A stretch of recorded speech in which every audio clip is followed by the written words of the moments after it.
মাইলিশ সংরক্ষণ অভিযান 2025 উপলক্ষে আয়োজিত আজকের এই সচেতনতামূলক সভায় সবাইকে স্বাগত জানাচ্ছি। আমি মেহেদী হাসান ভুঁইয়া, সিনিয়র উপজেলা মৎস্য অফিসার, ভোলা সদর। সুপ্রিয় মৎস্যজীবী ভাইয়েরা, আপনারা জানেন প্রতি বছরের এবছরও ইলিশের প্রধান প্রজনন মৌসুম আগামী 4 অক্টোবর থেকে আগামী 25 অক্টোবর পর্যন্ত মোট 22 দিন চলবে এবং এই সময়ে আমাদের নদী, সাগর, মোহনা সব জায়গায় যেখানে যেখানে ইলিশ মাছ বিচরণ করে মাছ ধরা বন্ধ থাকবে এবং আপনারা দয়া করে এই সময়ে মাছ ধরা থেকে বিরত থাকবেন। এবং আপনারা যে বিরত থাকবেন এই জন্য সরকারের পক্ষ থেকে আপনাদের প্রত্যেকের জন্য 25 কেজি করে চাল বরাদ্দ দেওয়া হয়েছে এবং আপনারা সময় মতো চালগুলো পেয়ে যাবেন ইনশাল্লাহ। এখন এবছর আমাদের ভোলা সদর উপজেলাতে মোট 20,398 জন জেলের বরাদ্দ এসেছে। আমি আবারও বলছি, এবছর আমাদের ভোলা সদর উপজেলাতে 20,398 জন জেলের জন্য চাউলের বরাদ্দ এসেছে। আমরা এই বরাদ্দটি বন্টন করে বিভিন্ন ইউনিয়ন পর্যায়ে আমরা আগামী রোববারের মধ্যে পাঠিয়ে দিব এবং আপনারা সময় মতো করে এই চালগুলো আপনারা ইউনিয়ন থেকে সংগ্রহ করবেন এবং যখন চালগুলো সংগ্রহ করবেন তখন আপনাদের সাথে করে আপনাদের যে ফিশারম্যান আইডি কার্ড আছে সেটা আপনারা সঙ্গে করে নিয়ে যাবেন এবং আশা করি কোনো সমস্যা হবে না। এবং আমাদের পক্ষ থেকে যারা আমাদের প্রশাসক বৃন্দ আছেন তাদেরকে আমরা স্পষ্ট করে বলেছি এবং অনুরোধ করেছি আমাদের জেলে ভাইদের চালগুলো যেন তারা সুন্দর করে যেন তারা বন্টন করে দেয়, যেন কোনো বৈষম্য না করে। এবং তারা আমাদেরকে এনশিওর করেছেন তারা তাদের সর্বোচ্চটুকু চেষ্টা করবে যেন আপনারা চালগুলো সুন্দর করে পান। পাশাপাশি শুধু চাল পেলে তো হবে না, চালের সাথে ডাল লাগবে, তেল লাগবে, নুন লাগবে, মরিচ লাগবে। আমরা সরকারের কাছে আহ্বান করব যে আগামীতে যেন আগামী মাইলিশ সংরক্ষণ অভিযানের সময় যেন চাউলের সাথে আপনাদেরকে ডাল, তেল, নুন, মরিচ যে আনুষঙ্গিক জিনিসগুলো লাগে সেগুলোর জন্য যেন একটা বরাদ্দ প্রদান করে বা সেগুলোর জন্য একটা ব্যবস্থা করে।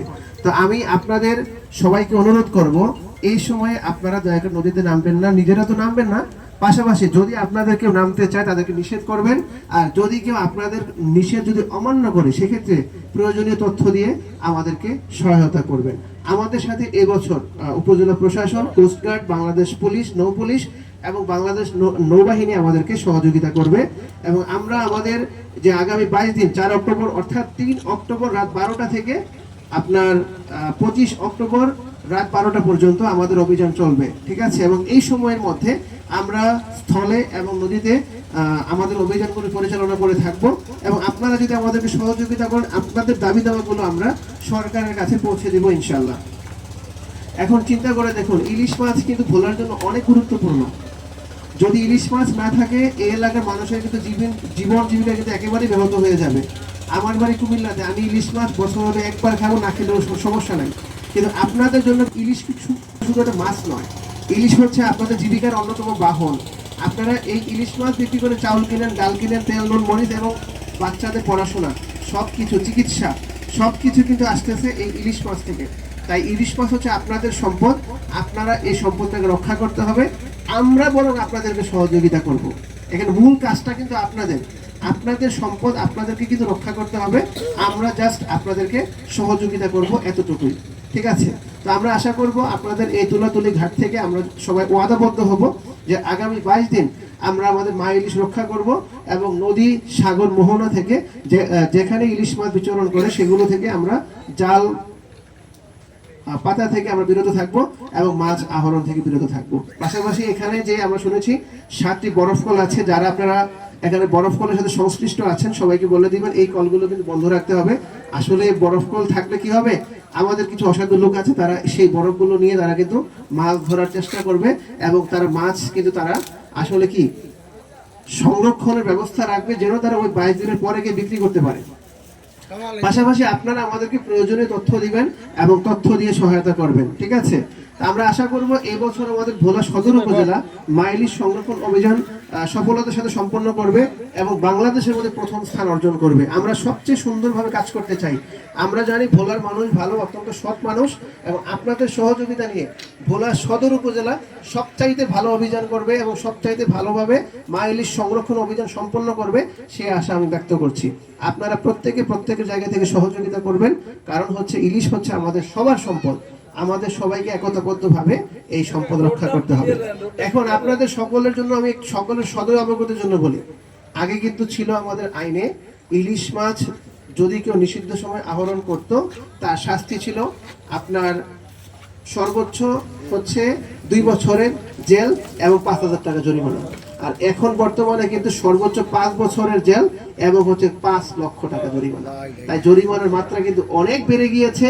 আমরা আপনাদেরকে যেমন ভালোবাসি, যদি আপনারা অন্যায় করেন, সন্তান যেমন বাবা যেমন তার সন্তান যদি অন্যায় করে তাকে শাসন করে, আবার সন্তান ভালো কাজ করলে যেমন আদর করে, আমরাও কিন্তু সেম কাজটা করবো। আপনারা হচ্ছেন আমাদের কাছে, যেমন আমার কাছে হচ্ছেন আপনারা আমার পিতৃতুল্য ভাই তুল্য, ঠিক আছে? যদি মনে করেন সরকারের প্রশাসনিকভাবে যদি বলি, তো আপনারা হচ্ছেন আমাদের মৎস্য অধিদপ্তরের একটা পার্ট। আমি যদি বলি আপনারা হচ্ছেন আমাদের হচ্ছে কি শুভাকাঙ্ক্ষী, বা আমরা আপনাদের শুভাকাঙ্ক্ষী। তো যদি আপনারা যদি ভুল করেন, আমরা আপনাদেরটা শুধরিয়ে দিব, সরকার সেই দায়িত্বটা আমাদেরকে দিয়েছে। আবার পাশাপাশি আপনারা যদি ভালো কাজ করেন, সরকারের পক্ষ থেকে যে সুযোগ সুবিধাগুলো আসবে সেগুলো আমরা আপনাদের কাছে পৌঁছাই দেবো ইনশাআল্লাহ। কিন্তু কথা হচ্ছে নিজেদের সম্পদ আমাদের নিজেদেরকে রক্ষা করতে হবে, কেউ কিন্তু দিয়ে যাবে না। আপনারা দেখছেন ইলিশের মাছের উৎপাদন কিন্তু দিন দিন কি কমতেছে না, আগে যেমন ছিল এখন তেমন আছে। তো এখন যেইটুকু আছে যদি আমরা সংরক্ষণ না করি, দেখা যাবে যে ভবিষ্যতে আমাদের মাছ আরো কমে গিয়েছে। বাবা আপনার বয়স হয়তো 50 হয়ে গিয়েছে, আপনার হয়তো 40 বছর হয়ে গিয়েছে, তো আপনার বয়সে যদি এই ইলিশ থাকে, তাহলে আপনার সন্তান যখন আপনার বয়সে আসবে তখন তো নদীতে মাছই থাকবে না। তখন চিন্তা করে দেখেন, যদি নদীতে মাছ না থাকে, তাহলে আপনার পরবর্তী প্রজন্ম তারা মাছ ধরবে কোত্থেকে, তারা বিক্রি করবে কোথায়, বা তারা চলবে কিভাবে? শুধু নিজের কথা চিন্তা করলে হবে না, আমাদের পরবর্তী ভবিষ্যৎ প্রজন্মের কথা চিন্তা করে হলেও আমাদের এই 22 দিন মাছ নিধন থেকে আমাদেরকে মুক্ত রাখতে হবে। আমরা আশা করব আপনারা আমাদের প্রত্যেকে আমাদেরকে সহযোগিতা করবেন, এবং শুধুমাত্র সরকারের কথা চিন্তা করে নয়, নিজেদের সুন্দর ভবিষ্যতের কথা চিন্তা করে আপনারা এই 22 দিন আপনারা ইলিশ মাছ ধরা থেকে বিরত থাকবেন। তো এই প্রত্যাশাটুকু আপনাদের কাছে রাখছি। আর যে কোনো সময়ে যে কোনো সহযোগিতার জন্য আমরা ইনশাল্লাহ প্রস্তুত আছি। আপনারা আমাদেরকে তথ্য দিয়ে সহায়তা করবেন। আগামী 22 দিন দিন রাত 24 ঘন্টা আমরা কিন্তু দিন রাত কাজ করব। এখন আমার অফিসের লোকজন সব মিলে মনে করেন 10 জন, এখন মাশাআল্লাহ আপনারা আছেন 22,000 মানুষ।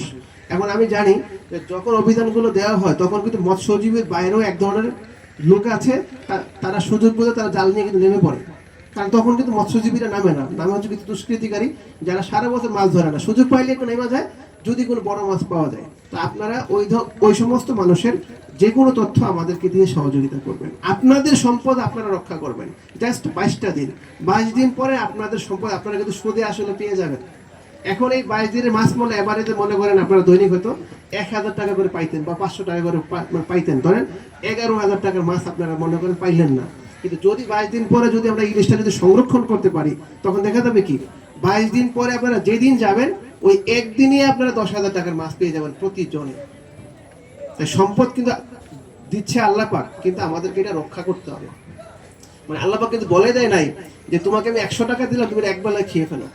এখন চিন্তা করে দেখেন, মনে করেন সাপোজ আপনি একজন যেই জায়গা থেকেই আছেন না কেন, আমরা প্রত্যেকে তো সংসার চালাই, আমাদের প্রত্যেকে একটা বাজেট আছে যে আমি এই টাকা দিয়ে এই মাসটা আমাকে সম্পূর্ণ মাস আমাকে চালাইতে হবে। এখানে কারেন্ট বিল আছে, আমার বাজার খরচ আছে, আমার ছেলে মেয়ের পড়াশোনা আছে, পাশাপাশি হচ্ছে আমাদের প্রয়োজনীয় চিকিৎসা খরচ আছে। এখন আপনি যদি প্রথম সপ্তাহে যদি সব টাকা যদি খরচ করে ফেলেন, তাহলে এর পরবর্তী যে 22 দিন থাকবে বা 21 দিন থাকবে তার কেমনে চলবে? ঠিক সম্পদের ক্ষেত্রে কিন্তু সেম, সম্পদ কিন্তু সীমিত। এটা কিন্তু একেবারে মানে অবারিত সম্পদ না যে যতই খাই যতই ধরি বাড়বেই না বাবা, এমনটা বিষয় না। সম্পদ হচ্ছে সীমিত, সেই সম্পদকে আপনাদের রক্ষা করতে হবে। কারণ এক সময় কিন্তু সম্পদ ফুরিয়ে যাবে যদি আমরা সময় মতো করে সংরক্ষণ করতে না পারি। বিদেশে বড়শি দিয়ে মাছ ধরতে গেলেও কিন্তু অনুমতি লাগে, পারমিশন লাগে। পারমিশন ছাড়া সেখানে কেউ মাছ ধরতে পারে না, ধরলে সেখানে আইন আছে, তার জরিমানা আছে। আমরা কিন্তু মানে এখনো সে অবস্থা যাই নাই। আমাদের বাংলাদেশ মানুষ মন চাইলে নদীতে জাল নিয়ে নেমে গেল, মন চাইলেই মাছ ধরলো, ছোট হোক বড় হোক কেউ দেখলো না। আমরা সবাই কিন্তু কম বেশি লোভী।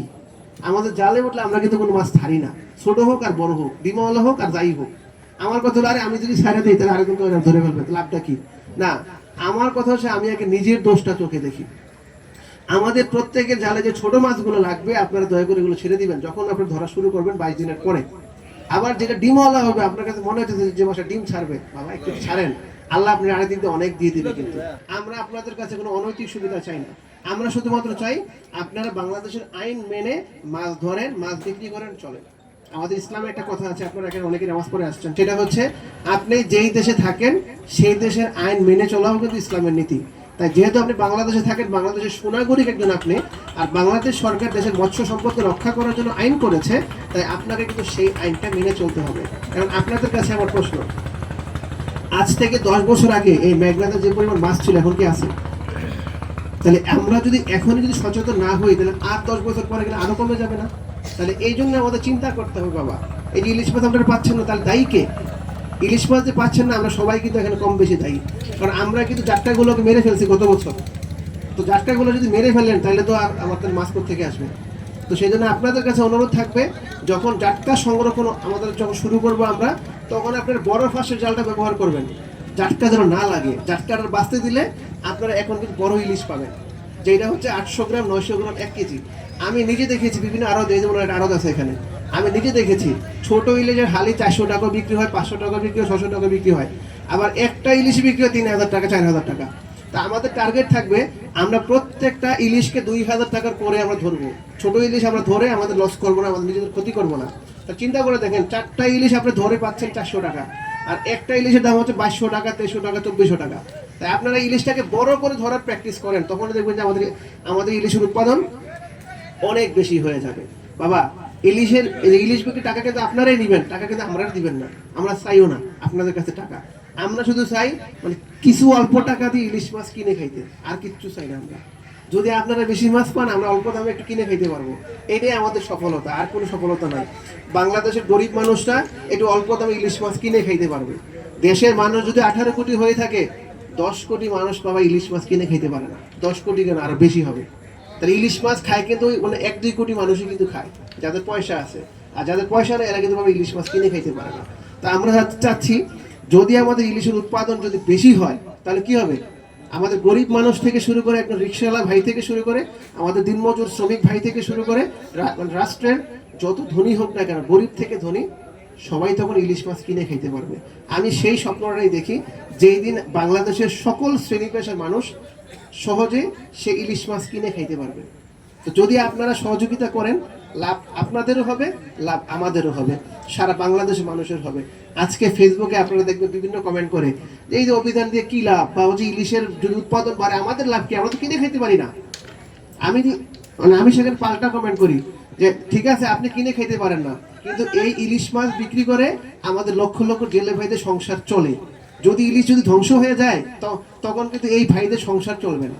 আমরা সবাই কিন্তু নিজেকে নিয়ে চিন্তা করি। সে চিন্তা করে যদি ইলিশ সে যদি কিনে খাইতেই পারতেছে না, তার ইলিশ দরকার নাই, মানে ইলিশ ধ্বংস হয়ে যাক, মানে ইলিশ বাংলাদেশ থেকে শেষ হয়ে যাক, সে চাইতেছে এইটা। কিন্তু আমার বলতেছি যে যেহেতু হচ্ছে ইলিশ মাছ ধরে আমাদের লক্ষ লক্ষ জেলে মানুষ, জেলে পরিবার প্রায় কোটি কোটি মানুষ হচ্ছে এই ইলিশের উপর নির্ভরশীল। তো ইলিশ ধ্বংস হয়ে গেলে এটার মনে করেন এটার ইম্প্যাক্ট কিন্তু বাকি সকলের উপরে কম বেশি পড়বে। ঠিক আছে, তো তখন আপনারা হচ্ছেন, কেউ হয়তো কৃষি কাজ করবেন, কেউ হয়তো ঢাকা গার্মেন্টসে যাবেন, ঠিক আছে, মানে কেউ হয়তো অন্য পেশায় যাবেন। তখন কি হবে? আমাদের বাংলাদেশে এমনিতে প্রচুর মানুষ বেকারত্ব, মানে বেকার বেশি, এখানে কাজ নাই। তো সেখানে এখান থেকে যদি প্রায় 20 লক্ষ মানুষ যদি বেকার হয়ে যায়, তাহলে আমাদের কিন্তু চাকরির পরিবেশ কিন্তু আরো নষ্ট হয়ে যাবে, আরো কম্পিটিশন বেড়ে যাবে। তো ক্ষতি কিন্তু সবারই হবে, কিন্তু ডাইরেক্ট ক্ষতিটা হবে আপনাদের বেশি। তাই বাবা, আপনাদের কাছে বিনীত অনুরোধ করি, আপনারা দয়া করে এই 22 দিন মা ইলিশ রক্ষা অভিযান সফল করেন, এবং আপনাদের এই তুলাতুলি ঘাট থেকে একটা নৌকাও নামবে না, আমরা সেই ওয়াদা আপনাদের কাছ থেকে চাচ্ছি। পাশাপাশি সরকারের যেই কোনো সুবিধা আসুক, যদি আমাদের মাধ্যমে সেটা হয়, আমরা আপনাদের তুলাতুলি ঘাটে এসে তালিকা করে আমরা আপনাদের হাতে পৌঁছে দেবো ইনশাল্লাহ। এবং আমরা সেখানে একটা চাউলও কিন্তু নিষেধ করবো না, একদম গ্যারান্টি দিয়ে গেলাম আপনাদের কাছে। এবং আপনাদের জন্য হয়ে আমরা সব জায়গায় কথা বলবো, যেন আপনাদের অধিকারগুলো যেন সঠিকভাবে যেন আপনাদের কাছে যেন পৌঁছে দেয়। তাই আমরা আশা করবো, আমরা কিন্তু গতকালকে প্রায় পথসভা করেছি, 6টা ঘাটে আমরা গিয়েছিলাম, প্রত্যেকে ওয়াদা করেছে যে তাদের ঘাট থেকে কোনো নৌকা নামবে না। তাই আমি আশা করবো আপনারা তুলাতুলি ঘাটের সাধারণ মৎস্যজীবী ভাইয়েরা আপনারা ওয়াদা করেন যে আপনারা আগামীতে যে মা ইলিশ সংরক্ষণ অভিযান শুরু হচ্ছে, আপনারা সেখানে নৌকা নিয়ে নামবেন না। সবাই বলে আপনাকে নামবেন, একটু জোরে বলেন, আপনারা কি নামবেন নৌকা নিয়ে? কারণ আমাদের সকলের প্রয়োজনে কিন্তু আমাদের এই মা ইলিশকে রক্ষা করতে হবে। কারণ ইলিশ হচ্ছে এই মেঘনার প্রাণ, এই ভোলার প্রাণ। তো সবাইকে ধন্যবাদ।